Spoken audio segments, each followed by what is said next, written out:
ഹൈന്ദവ സമൂഹത്തെയും വിശ്വാസികളെയും അയ്യപ്പനെയും അവഹേളിക്കുകയാണ് CPM-ന്റെ മുതിർന്ന നേതാവും MLA-യുമായിട്ടുള്ള എം എം മണി. അയ്യപ്പനെ പ്രസവിച്ചതല്ലേ എന്നും ആരും ഛർദ്ദിച്ചതല്ലല്ലോ എന്നുമായിരുന്നു MM മണിയുടെ വാക്കുകൾ. ശബരിമല യുവതീ പ്രവേശനവുമായി ബന്ധപ്പെട്ട് ഒരു സ്വകാര്യ മാധ്യമത്തിന് നൽകിയ അഭിമുഖത്തിനിടയിലാണ് MM മണിയുടെ അങ്ങേയറ്റം നീചമായ പരാമർശം ഉണ്ടായിരിക്കുന്നത്.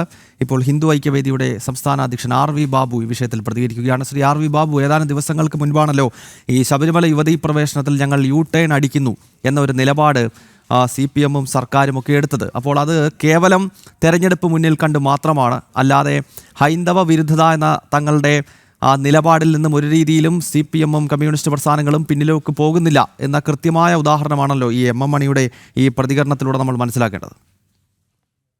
കമ്മ്യൂണിസ്റ്റ് പാർട്ടിക്ക് ഒരു കാലത്തും ഹൈന്ദവ വിരുദ്ധത ഉപേക്ഷിക്കാനാവില്ല. കാരണം കമ്മ്യൂണിസ്റ്റ് പ്രസ്ഥാനം ഇന്ത്യയിൽ രൂപം കൊണ്ട് തന്നെ ഇന്ത്യ വിരുദ്ധമായ ഹിന്ദു വിരുദ്ധമായ ആശയത്തിന്റെ അടിസ്ഥാനത്തിലാണ്.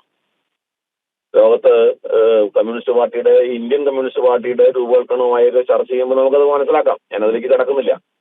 എന്ന് വെച്ചാൽ കമ്മ്യൂണിസ്റ്റ് പാർട്ടിയുടെ ഓരോ പ്രവർത്തകനും അവന്റെ തലച്ചോറിലേക്ക് കമ്മ്യൂണിസ്റ്റ് പ്രസ്ഥാനം അടിച്ചേൽപ്പിക്കുന്നത് മുഴുവൻ ഇന്ത്യ വിരുദ്ധമായ, ഭാരത വിരുദ്ധമായ, ഹിന്ദു വിരുദ്ധമായ ആശയങ്ങളാണ്. അപ്പൊ അതുകൊണ്ട് ഈ 10 വോട്ടിന് വേണ്ടിയൊക്കെ അവര് നിലപാട് മാറ്റി അഫിഡാവിറ്റ് തിരുത്തി ശബരിമല വിഷയത്തിലൊക്കെ കൊടുക്കുമെങ്കിലും അടിസ്ഥാനപരമായി അവർ ഹിന്ദു വിരുദ്ധരാണ് എന്നുള്ളതാണ് നമുക്ക് കാണാൻ സാധിക്കുന്നത്. എല്ലാ കാലത്തും നമ്മളിത് കണ്ടിട്ടുണ്ട്. അതിപ്പോ ഇടുക്കിയിലെ ഷൂ എന്ന് നമ്മുടെ സുധാകരൻ വിളിച്ചിട്ടുള്ള ആളാണല്ലോ MM മണി. അപ്പൊ MM മണി ഇതുപോലെ വായിൽ തോന്നുന്നതൊക്കെ ഹിന്ദുക്കൾക്കെതിരെ പറയുന്ന ഒരു സ്വഭാവക്കാരനാണ്. അതാണ് ഇപ്പൊ നമുക്ക് മനസ്സിലാവുന്നത്. അതുകൊണ്ട് ഇവരുടെ കാപട്യം എന്തായാലും എത്ര മൂടി വയ്ക്കാൻ ശ്രമിച്ചാലും ഇടയ്ക്കിടയ്ക്ക് പുറത്തു വരും. കാരണം ഇവർ അടിസ്ഥാനപരമായി ഹിന്ദു വിരുദ്ധരാണ്. ഹൈന്ദവ വിശ്വാസങ്ങളെ അവഹേളിക്കുന്നതാണ് ഇവരുടെ സ്ഥിരം സ്വഭാവം. അത് ആവർത്തിക്കുന്നു മാത്രം. അതുകൊണ്ട് ജനങ്ങൾ ഇവരുടെ ഞങ്ങളും വിശ്വാസികൾക്കൊപ്പമാണ്, എല്ലാ വിശ്വാസികളും ഞങ്ങൾ ഒരുപോലെ കാണുന്നു എന്നൊക്കെ പറയുന്ന കാപട്യം ജനങ്ങൾ മനസ്സിലാക്കും.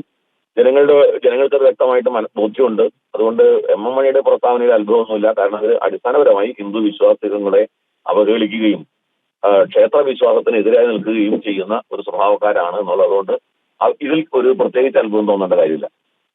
ഓക്കെ, വളരെ നന്ദി ശ്രീ RV ബാബു. ഹിന്ദു ഐക്യവേദിയുടെ സംസ്ഥാന അധ്യക്ഷനാണ് പ്രതികരിച്ചത്. MM മണി നടത്തിയ വിവാദ പരാമർശത്തിൽ അത്ഭുതപ്പെടേണ്ടതില്ല എന്നാണ് ഹിന്ദു ഐക്യവേദി ചൂണ്ടിക്കാണിക്കുന്നത്. കാരണം കമ്മ്യൂണിസ്റ്റ് പ്രസ്ഥാനങ്ങളുടെ അടിസ്ഥാനപരമായ സ്വഭാവം എന്ന് പറയുന്നത് ഭാരത വിരുദ്ധതയും ഭാരതത്തിൻ്റെ ജീവിത രീതിയായ ഹിന്ദുത്വത്തെ എതിർക്കലുമാണ്. അപ്പോൾ ഇത്തരം പരാമർശങ്ങൾ അവർ തുടരും. അവരിൽ നിന്നും അത് മാത്രം പ്രതീക്ഷിച്ചാൽ മതി എന്നുള്ളതാണ്.